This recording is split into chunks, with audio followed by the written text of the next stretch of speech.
Bonjour, EpiCoach in Paris est heureux de vous présenter sa première vidéo consacrée à la gestion du temps. Nous allons voir aujourd'hui pourquoi il est difficile d'apprendre à mieux gérer son temps. En effet, les problèmes liés au temps et au manque de temps sont liés à de nombreux domaines de vie.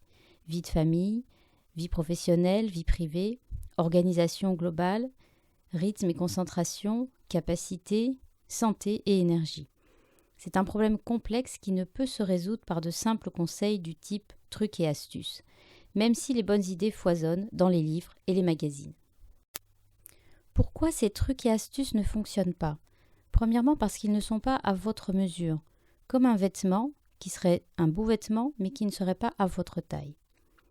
Ensuite, il n'y a pas d'analyse de vos problèmes précis, pas de prise en compte de votre environnement propre et de vos contraintes. Troisièmement, vous ne pouvez pas mettre en place des solutions à tester avec des tris dans ces solutions. Je garde, je ne garde pas. Ensuite, il n'y a pas de progressivité dans l'action de changement. C'est souvent un peu tout ou rien et aussi tout en même temps. C'est un peu décourageant, ça se termine souvent par du rien du tout.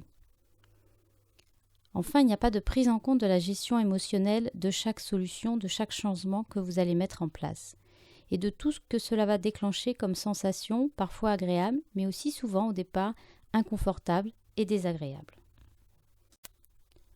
Pour bien comprendre comment nous fonctionnons, mieux vaut regarder en face tous les facteurs qui vont nous faire renoncer à changer nos façons de faire, à commencer par les fameuses habitudes.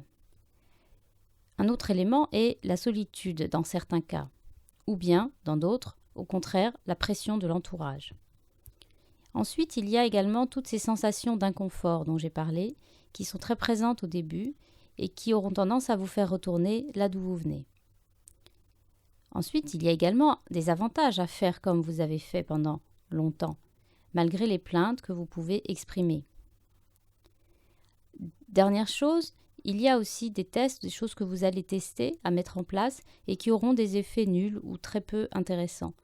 Du coup, cela vous convaincra de la difficulté, voire de l'impossibilité de changer vos façons de faire dans la gestion du temps. Le coaching a cela de très intéressant qu'il va vous accompagner à la fois dans l'analyse des problèmes, dans la durée, dans les tests à mettre en place et également dans l'inconfort des débuts. Et là, vous pourrez vraiment changer votre gestion du temps de façon durable et efficace. Voilà donc pour terminer quelques questions auxquelles vous pouvez répondre tranquillement chez vous en vue de mettre en place une nouvelle gestion du temps. Quel est votre problème précis par rapport au temps ? Vous n'en avez jamais assez ? Vous voulez faire trop de choses ? Vous êtes sans cesse dérangé ou distrait, et par quoi ? Vous remettez tout au lendemain ? Vous vous trouvez trop lent ? Qu'avez-vous déjà tenté pour remédier au problème ? Combien de temps y avez-vous consacré ? Si vous voulez échanger sur cette question, je vous renvoie au site EpiCoach in Paris. Vos commentaires sont également les bienvenus et je vous retrouve prochainement pour continuer et progresser. À bientôt!